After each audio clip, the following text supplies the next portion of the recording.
Welcome to this edition of the Million Dollar Mastermind podcast. This is where we pick the brains of high achievers from all walks of life and get their hard-earned, real-world insights on winning. I'm your host, Larry Weidel. Now, Glenn Sather, he presided over quite a run, championship runs. For people who don't know hockey, Edmonton is a class organization, lots of championships. Did they win any championships after Gretzky left? I can't remember. Yeah, they did in 90 and in 06. And see, Sather was there. You know, the ownership was there, and it kind of speaks to his foresight. You know, people, another takeaway from people is look for competitive advantages. And, you know, from way back then, you know, you look back, what was, you know, some of the secrets behind, you know, just getting talent and doing things well. They were obviously looking for something that could give them a competitive advantage over the rest of the league. And that resulted in you being the first female to come into the league, and especially in that coaching capacity. But it speaks to him, kind of a legacy, you know, and it's a way you can impact those of you, you're thinking, you know, you like to give back, but one thing you can give back is the way you go about your business can impact, you'll be copied. If you're successful, you'll be copied. And are you, when you stay in your lane, are you doing positive things, taking positive steps, taking quality risks to move your business forward? And you're probably going to elevate the whole industry if you're successful, because you will be copied. And, you know, so this is not an accident. The growth of this industry and the number of people in it. Can I ask you why you have U2 on your shelf behind you? Well, actually, this is a shared studio. My husband and I were invited to a concert. I'd never seen U2, wasn't really interested, didn't understand the brand. But there was a song that kept showing up for me, and I figured out it was U2. U2 is I Still Haven't Found What I'm Looking For. Right. And so that song stayed with me every time I would get to a certain goal, and I would really do a good job, celebrate it, own the win, etc. But there was that I still haven't found what I'm looking for. And all of a sudden we were invited to a VIP event, and went to the concert, got to hear the song live, went and met the band and had canapes and a glass of champagne and left. And it was like, oh, that's all it is. It's just a song, but it also became a bit of an anthem for me. And when I realized that I could constantly keep growing, because if I keep throwing myself in a situation where I'm reaching to my what's next, it's not that I haven't found what I'm looking for. It's just that I maybe haven't found my biggest contribution yet. There you go. And you got red boxing gloves up there. What's that all about? Well, back in a couple of years ago, my husband was invited down to Las Vegas he's also a performance coach, real estate investor, to work with the infamous Mike Tyson and his wife, Kiki. At the time, they were going through some stuff, and he was able to work with them from a relational side. And Mike gave him two pair. Black pair. The black and the red. Yeah, I see it. And did he give him the helmet? I hope he didn't get in the ring with him. No, that helmet is from Daryl Sittler, from one of the most famous Toronto Maple Leafs in the world. He signed that for us at an event where we like to go to fundraisers to make sure we're staying in that level of contribution. Yeah.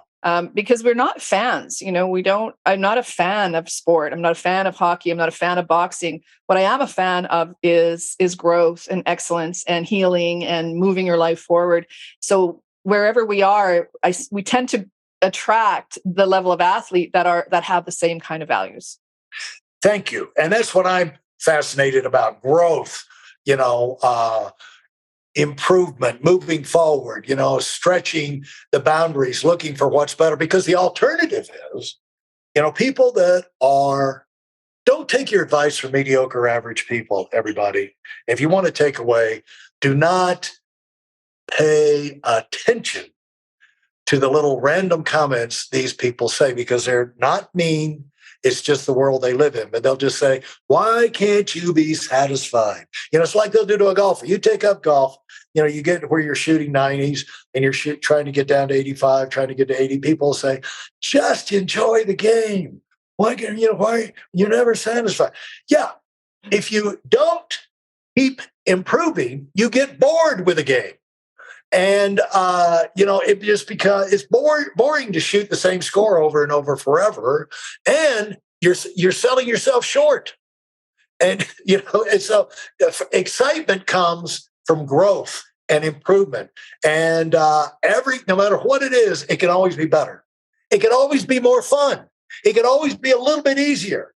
It can always be a little bit less friction involved. And so, it's kind of fun to get those things in like when you get your house a little bit organized, you get a little track. That's why it's great to constantly work at your house and your business and your finances on throwing out the clutter, because the stuff that you really doesn't mean that much to you, but you've just always done it. And then you clear that up. And now you've got some more resources, some more time to, find other things. And so you have over your head, what we're kind of talking about here is the champion's journey. And it's kind of what I was referring to in my book, Serial Winner, is this going on from win to win to win. And talk about why you have that up there prominently in your background. Oh, because the journey of a champion is, there's check-ins along the way that you can call a championship or a win or a medal or a Stanley Cup. But it's the journey that from beginning to middle to end that really is inspiring. And I know it maybe sound a little cliche, but 30 years ago when I started my own journey, I realized that it really wasn't about an outcome. It was about what I was doing, who I was being, who I was meeting, what the lessons were. 2 steps forward, 1 step back, felt like a little bit of a cha-cha all the time. And, when I realized it was a journey, and that the journey of a champion, you can be a champion mom, plumber, you can be a champion school teacher, doctor, whatever the word champion means to the individual, that if I can help them reframe it as a journey, it's not just going and getting something and then putting it on the mantle. Because as soon as you have that medal around your neck or the national anthem plays over the loudspeaker when you've won something, it ends. Yeah. The flag comes down, the anthem ends, the guy starts sweeping up the stage. You look around and go, well, now what? Yeah. So when I realized I was in the now what with people, I think that's what one of my chapters in my book is called, is the power of now what, right? Is that I realized that if we don't have at least some seeds planted in the next part of the journey, even if we don't know where we're going, just start to plant some seeds, make some good decisions, build some relationships, be kind to somebody that you don't need and, move forward, check in, but plant those seeds so that future is pulling you forward. You're not looking at it like, oh no, this big empty thing. Yeah. Stay curious. When someone mentions, how about this, how about that to you, don't just immediately shut it down. No, I don't have time for that. No, I can't afford it. No, it's just like, that's interesting. I wonder I wonder what that would take. I wonder what that would mean. I'm in Aspen right now because my friend Rusty Cross and I came out here and spoke at one of his conventions. And then I got where I'd come out periodically, stay at his house and ski. And one day he said, why don't you move to Aspen? Why don't you move to Aspen? I said, why don't I move to the moon? I said, do you realize what that would mean for me to, boom, boom, boom, I'm trying to this. But he, like, boom, that seed went in my mind, And even though I just shut it down, it's like, and now, half of the year I live in Aspen.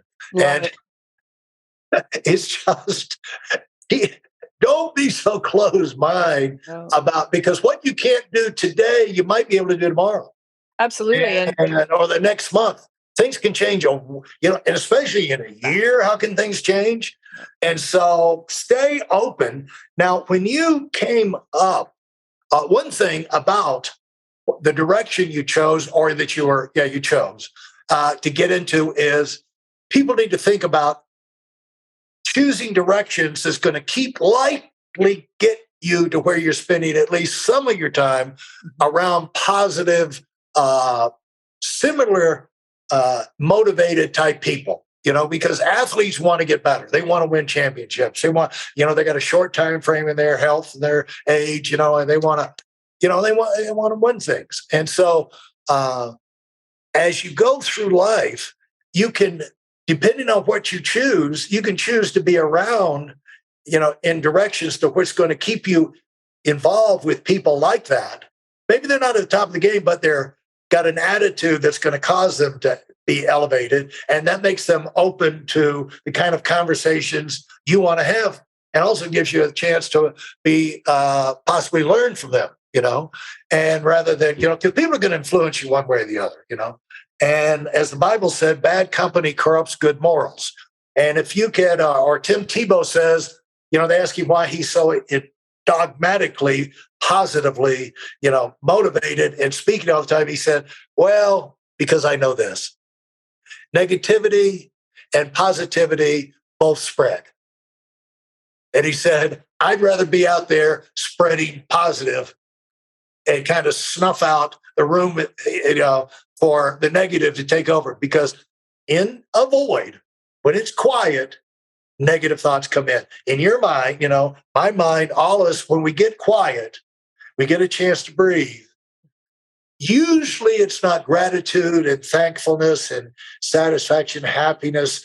Thoughts come in where we're just grateful to God for all he's done and, the people around us and whether. No, it's like we get worried about this, worried about that. So don't, just not, you can't, if you're going to live, I'm interested to have you speak on this. If you're going to live and accomplish things, you got to live by design. You can't let it just happen naturally, right? Because good things just don't happen naturally. Yeah, well, you could, but then you're striving to be mediocre. I have no real desire to be average. It's funny, you're in Aspen right now. One of my magical turning points in my life was to be brought into Aspen to work with Aspen Minor Hockey for several years in a row. Went back when I was starting my business and got to meet some of the women that were playing hockey, learning hockey. Martina Navratilova was one of them.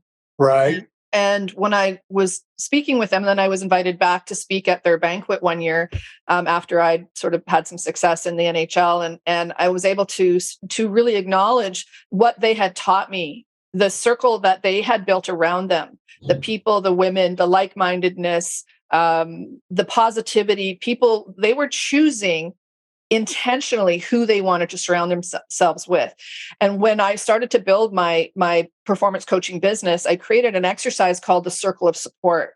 And what is in there, who is in your circle intentionally, who's out, who can get into your heart and who can't, who's allowed in your performer sphere and who isn't, who's allowed in your community. I work with, basketball players, hockey players, figure skaters, and a lot of them think they have to carry everybody, whether positive or negative, family, cousin, hairdresser, stylist, whatever, inside their star or inside their heart. And that's not true. A lot of times people are coming in because they want something from you. And I started to pick up on that really, really early. So I started to be very choosy as to who I surrounded myself with. And my circle of support is very intentional. It's not huge, but to your point, when you bring champions together and they have that champion mindset, they elevate. I happen to be honored to be one of the partners in what's called the Ice Academy Montreal, and it's the ice dance mecca of the world. We have all the champions from I think it's from 30 different countries now training with us in Montreal. So when you think about champions competing against each other for their countries, training with other champions, don't you think that elevates an entire environment? Wow. Thanks for listening to the Million Dollar Mastermind. If you felt there were any valuable takeaways from this episode, please take a minute and leave us a 5-star review. Your feedback is important and really helps us get the word out to a wider audience. Remember, we have a valuable webinar that is absolutely free. Register for it right now at weidelonwinning.com. Thanks for listening.